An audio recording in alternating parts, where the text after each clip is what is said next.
반갑습니다. 오늘은 의로 여겨지는 믿음이란 제목으로 말씀을 전할 텐데요. 먼저 오늘 본문 로마서 4장 18절에서 22절 말씀 봉독해 드리도록 하겠습니다. 로마서 4장 18절에서 22절입니다. 아브라함이 바랄 수 없는 중에 바라고 믿었으니 이는 내 후손이 이같으리라 하신 말씀대로 많은 민족의 조상이 되게 하려 하심이라.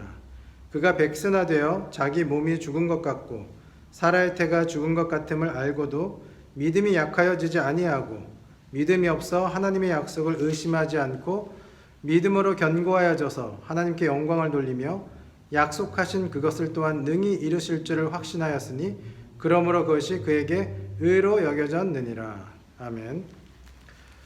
오늘은 예수님께서 십자가를 앞두고 예루살렘에 입성하심으로 마지막 일주일을 시작하신 종료주일입니다. 예수님께서 종료주일을 시작으로 일주일을 보내시고 목요일 날 저녁에 체포되시고 금요일 날 십자가의 죽음을 당하셨죠. 그리고 3일 후에 다시 살아나셨습니다. 우리는 그 부활을 기념해서 매주일 예배당에 모여 예배를 드리고 있습니다. 이렇게 예수님께서 모진 고난과 죽음 그리고 그 이후에 부활하신 이유가 바로 우리를 구원하시기 위한 사건이었음을 누구보다 우리는 잘 알고 있습니다. 그렇다면 구원이란 무엇일까요? 우리가 다 아는 대로 우리가 가지고 있는 죄에 대해 용서를 받는 것이 구원이죠. 그렇다면 왜 죄 용서를 받아야 하고 죄 용서를 받았다는 것은 또 무슨 의미가 있을까요? 죄 용서를 받아야 영원히 살기 때문에 용서받아야 할까요? 물론 구원받으면 영생을 얻습니다. 하지만 이렇게 이야기하면 조금은 부족하겠죠. 우리가 죄 용서를 받아야 하는 가장 중요한 이유는 죄 있는 사람으로는 하나님 앞에 설 수 없기 때문에 그렇습니다. 그리고 의인들만이, 죄가 없는 의인들만이 하나님과 함께 영원히 살 수 있기 때문에 그렇죠. 그래서 구원의 목적을 의인 만드는 것, 이렇게 정의를 해볼 수 있습니다. 그런데 이것이 우리의 힘으로는 불가능하기 때문에 하나님께서는 예수 그리스도를 보내주시고 죄 없는 예수 그리스도의 의를 마치 우리의 것인 양 전달해 주었습니다. 이것을 성경에서 예수 그리스도로 옷 입었다고 말하는 이유입니다. 이렇게 예수 그리스도로 옷 입은 의인만이 하나님 나라 백성 될 수 있고 하나님과 함께 영원한 행복을 누릴 수도 있는 것입니다. 그런데 가만히 생각을 해보면 궁금한 부분이 있습니다. 예수님의 십자가와 부활은 2000년 전에 나와 무관하게 일어난 사건입니다. 나와 아무런 관련이 없이 나와는 전혀 다른 시공간에서 이루어진 2000년 전에 발생한 그 사건이 어떻게 나를 구원해 줄 수 있을까요? 다른 말로 하면 십자가 부활이 어떻게 내 안에 일어난 사건이 될 수 있느냐 말입니다. 사도 바울은 갈라디아서 2장 20절에 내가 그리스도와 함께 십자가에 못 박혔나니 이렇게 고백하고 있습니다. 사도 바울도 예수님께서 십자가에 못 박히실 당시 그리스도인도 아니었고 당연히 사도도 아니었습니다. 그런데 어떻게 그는 자신과 무관하게 일어난 그 십자가의 사건을 바로 자신이 함께 경험한 것처럼 말할 수가 있느냐 하는 것입니다. 바로 이 나와 무관하게 일어난 이 십자가 부활 사건을 나와 연결시켜주는 중요 연결고리가 있는데요. 바로 성령께서 우리 마음 가운데 심어주시는 믿음이라는 것입니다.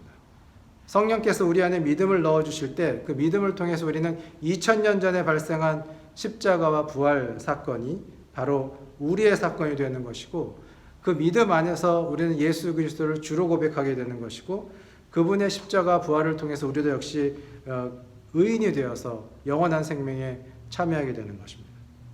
그래서 복음을 다른 말로 얘기하면 믿음을 통하여 의롭게 되는 것이죠. 의롭게 되어야만 우리가 하나님 앞에 설 수 있다고 앞에 말씀드렸습니다.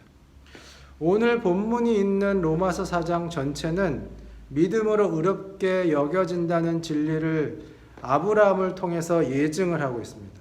특별히 창세기 15장 6절에 있는 아브라함이 여호와를 믿으니 여호와께서 이를 그의 의로 여기시고 라는 구절을 핵심 증거 구절로 삼고 있습니다. 그렇다면 이제 우리의 관심은 의로 여겨지는 믿음의 실체가 무엇인가 하는 것입니다. 오늘 본문 마지막 절을 먼저 한번 읽어드리겠습니다. 로마 4장 22절인데요. 거기 보면 이렇게 말씀하고 있습니다. 그러므로 그것이 그에게 의로 여겨졌느니라.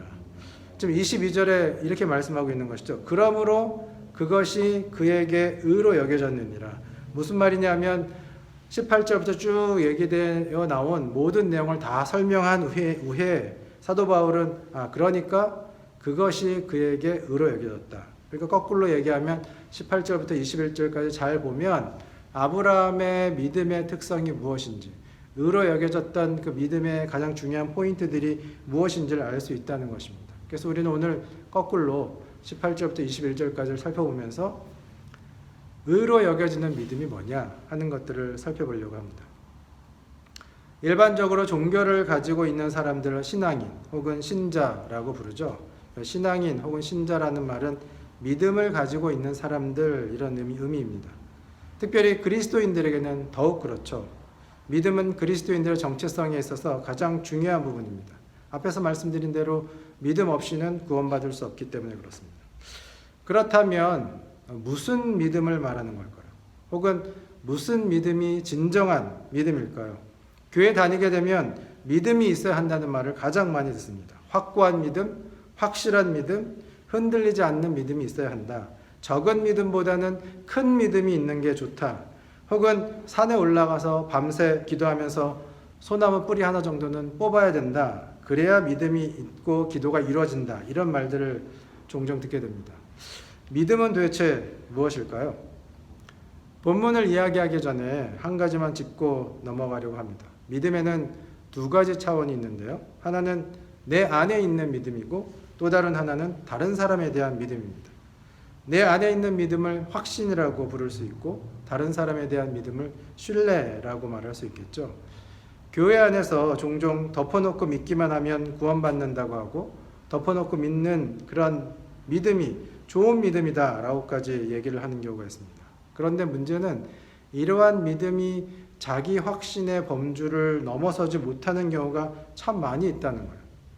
그러니까 믿음이 단순히 내 안에 머무는 자기 확신이라면 어쩌면 예수님을 모르는 사람들이 우리보다 훨씬 더 큰 믿음을 가지고 있을 가능성이 있다는 것이죠. 예컨대 예전에 한국에 있는 어머니들을 보면 정화수를 떠놓고 100일 동안 치성을 드리고 기도를 드리는 것을 볼 수가 있습니다. 이러한 미신적인 행위를 하는 사람들이 우리가 가지고 있는 기독교 신앙보다 더 큰 믿음을 가지고 있다고 말할 수 있을까요? 자기 확신의 믿음, 이것은 앞으로 더 나아가면 이 자기 확신을 믿는 믿음이 되겠죠. 그러니까 자기 확신을 넘어서서 자기가 갖고 있는 확신을 또 믿는 믿음이 생기게 됩니다. 이것을 우리가 맹신이라고 부를 수 있습니다.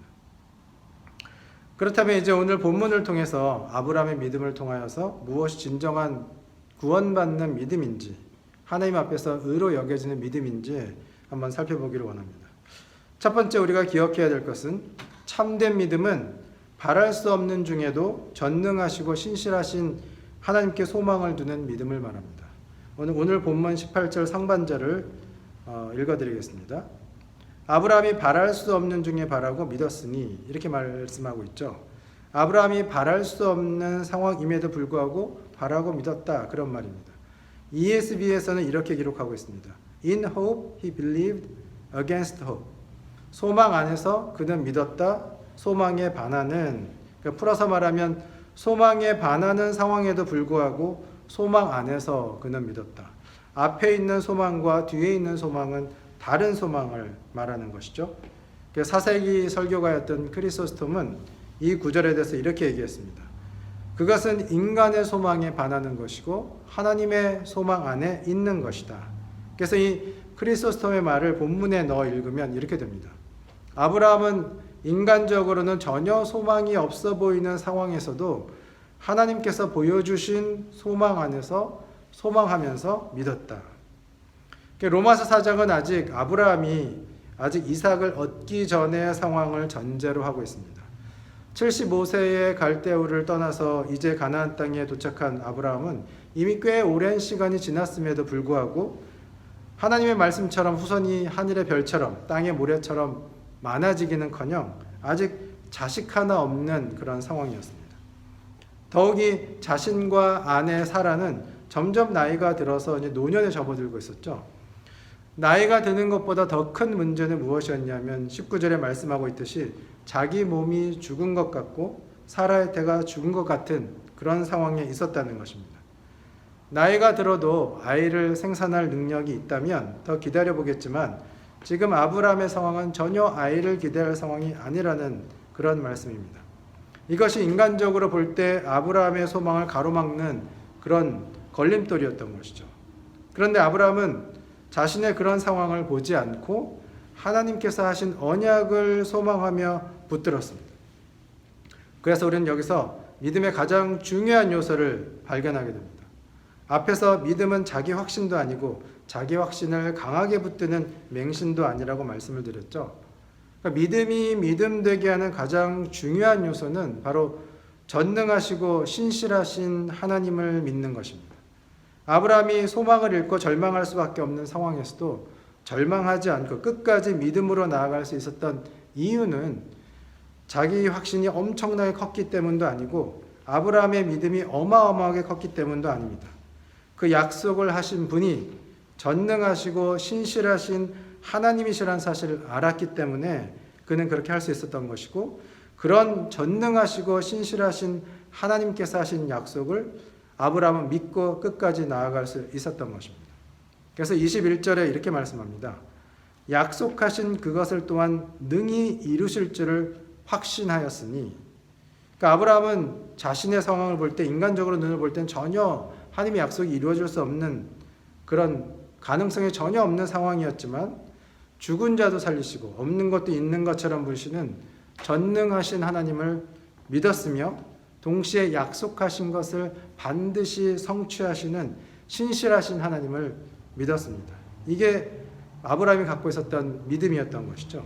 그래서 참다운 믿음은 하나님이 어떠한 분이신지를 알 때 가능합니다. 마태복음 17장에 보면 예수님께 산에 오르셔서 모세와 엘리야를 만나고 하나님의 음성을 듣고 그리고 내려오신 일이 있습니다.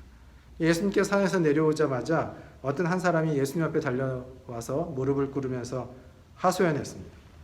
자신에게 귀신 들려 간제를 앓고 있는 아들이 있는데 예수님의 제자들이 그 아들을 고치지 못하고 있다는 이야기였습니다.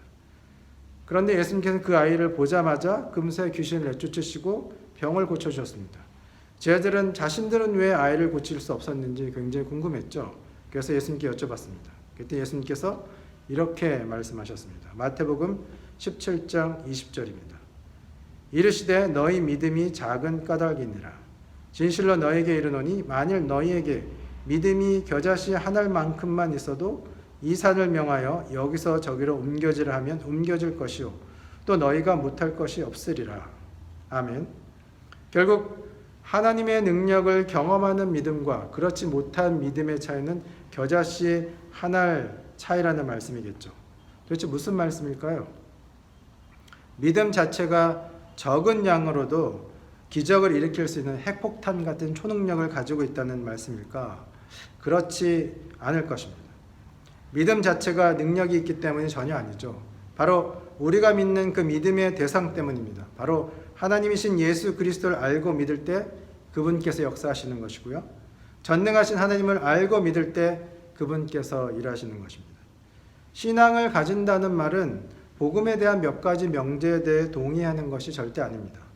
하나님은 사랑이시다라는 말에 동의할 수는 있겠지만 그 하나님을 알지 못하고 믿지 못하고 만나지 못한다면 참으로 믿는 것이 아닐 것입니다. 예수 그리스도를 믿으면 구원을 받는다라는 문장이 맞다고 맞장구 칠 수 있겠지만 만일 그분을 직접 경험하지 못하고 그분이 참 구주라는 사실을 알지 못하고 믿지 못하면 그가 고백하는 신앙 고백은 아무 힘이 없습니다. 아브라함의 믿음이 의로 여겨질 수 있었던 것은 바로 소망이 보이지 않는 상황 가운데서도 그 소망을 이루시는 하나님을 믿었기 때문에 그의 믿음은 의로 여겨졌던 것입니다. 두 번째 우리가 기억해야 되는 것은 참된 믿음은 하나님의 약속을 믿는 믿음입니다. 18절입니다. 아브라함이 바랄 수 없는 중에 바라고 믿었으니 이는 내 후손이 이같으리라 하신 말씀대로 많은 민족의 조상이 되게 하려 하심이라.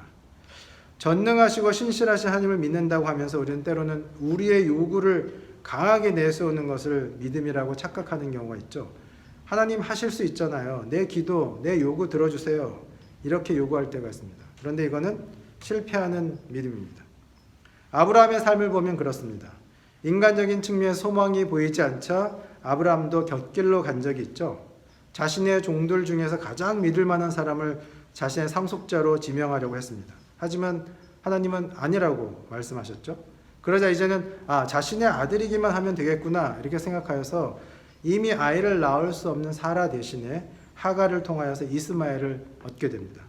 그런데 하나님은 이마저도 아니라고 말씀하십니다. 이런 과정을 통해서 아브라함이 깨닫게 된 것은 믿음은 뭐냐?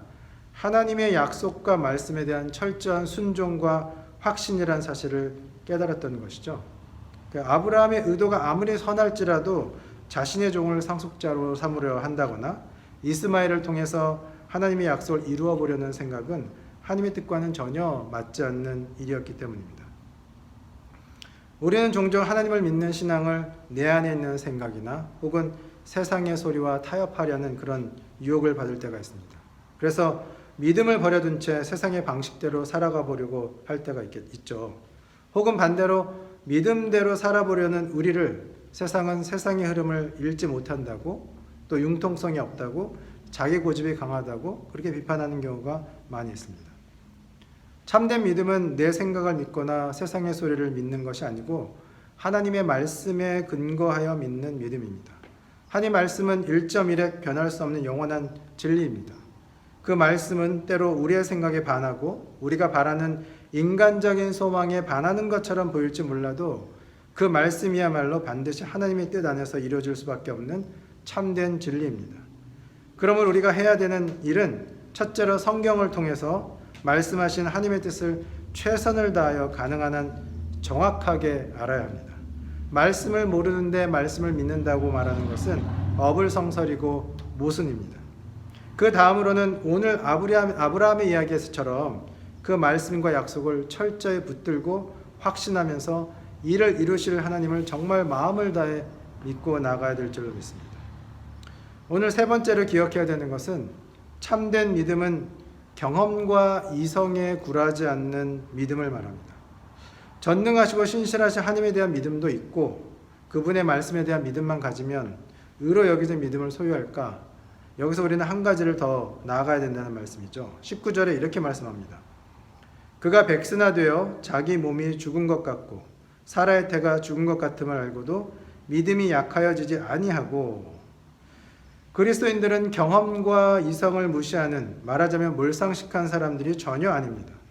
경험과 이성은 우리로 하여금 하나님이 주신 이 세상을 바라보는데 도움이 되는 유용한 도구들이죠.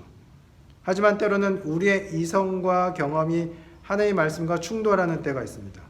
이런 상황에서 우리는 아브라함이 자신의 종과 이스마엘을 자신의 상속자로 삼으려 했듯이 우리의 경험과 이성을 가지고 말씀과 타협하려는 유혹을 받게 됩니다.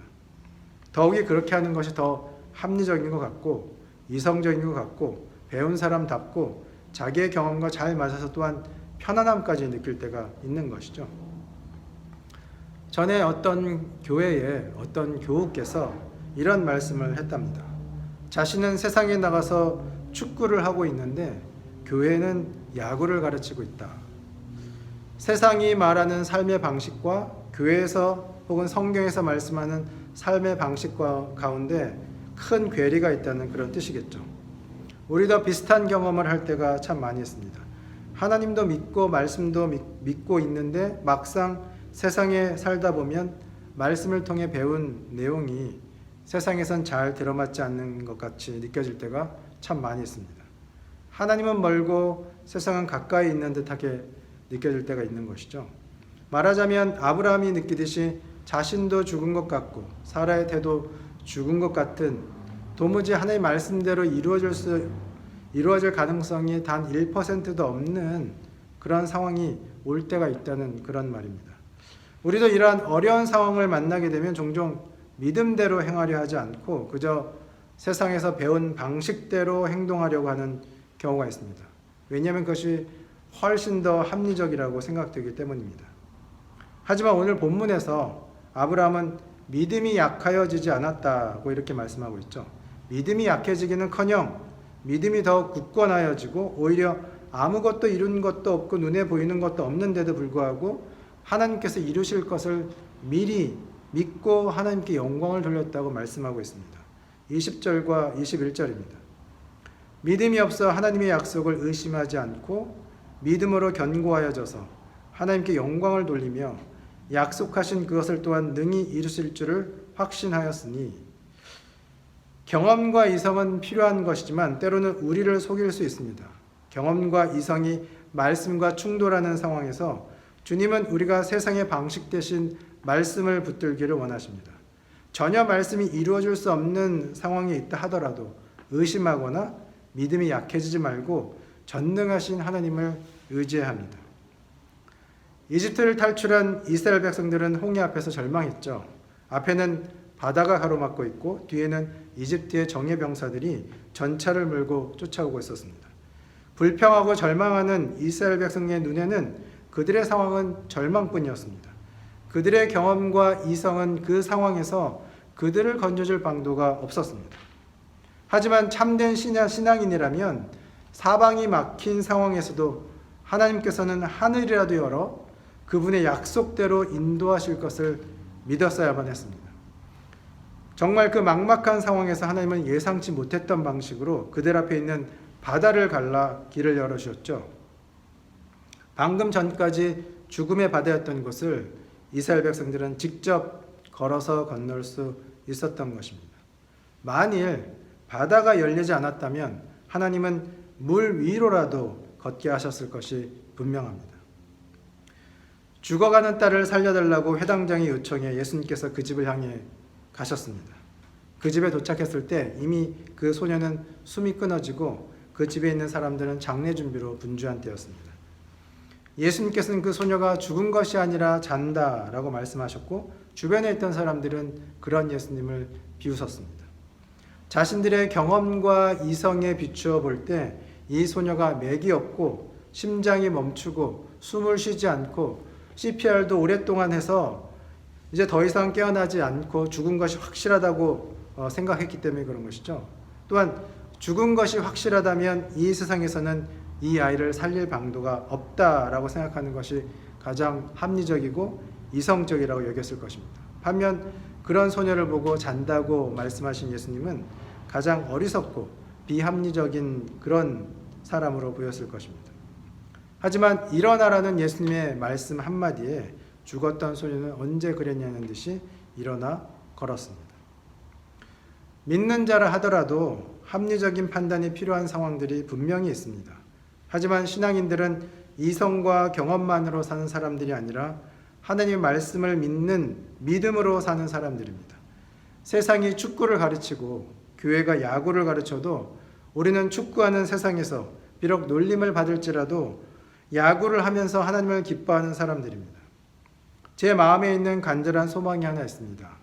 우리가 믿는 믿음이 세상의 그것과 너무 다르고 우리의 신앙이 때로는 우리의 경험과 맞지 않아 고개가 갸우뚱해져도 믿음만을 가지고서 늘 말씀 가운데 걸어가면서 비록 세상과 충돌할지라도 축구하는 세상에게 야구가 맞다고 선언하며 꿋꿋이 이겨나가는 믿음의 승리자들을 만나고 싶습니다. 하나님만이 진리이십니다. 하나님의 말씀만이 약속입니다. 그 말씀만이 우리의 소망의 근거입니다. 하나님의 약속은 반드시 이루어질 것입니다. 주님 다시 오셔서 그분의 나라를 온전히 회복시키신다는 약속은 반드시 이루어질 것입니다. 우리는 그 나라 가운데 주와 함께 또한 영원히 거할 것입니다. 이러한 믿음이 의로 여겨지는 믿음입니다. 굳건한 믿음으로 주님 안에서 승리하시는 저와 여러분 되시기를 주님의 이름으로 축원을 드립니다. 기도하겠습니다. 주님 감사합니다. 오늘도 우리에게 이런 거룩한 주일을 허락해 주시고 또 귀한 말씀 주시니 감사합니다. 우리 가운데 성령으로 말미암아 주의 말씀을 믿고 하나님을 참으로 신뢰할 수 있는 굳건한 믿음 허락해 주시니 참으로 감사를 드립니다. 우리의 믿음이 우리를 구원하는 것이 아니고 우리 믿음 가운데 그 믿음을 믿음되게 하시는 하나님이 계시기 때문에 그 믿음으로 말미암아 우리가 구원받는 줄 믿습니다. 오늘도 우리가 살아갈 때 하나님을 향하여서 이 혼탁한 세대 가운데서 믿음을 붙들고 정말 주의 영광을 바라보면서 주님 나라를 향하여 한 걸음 한 걸음 걸어나가는 주의 백성들이 다 되도록 인도하여 주시옵소서.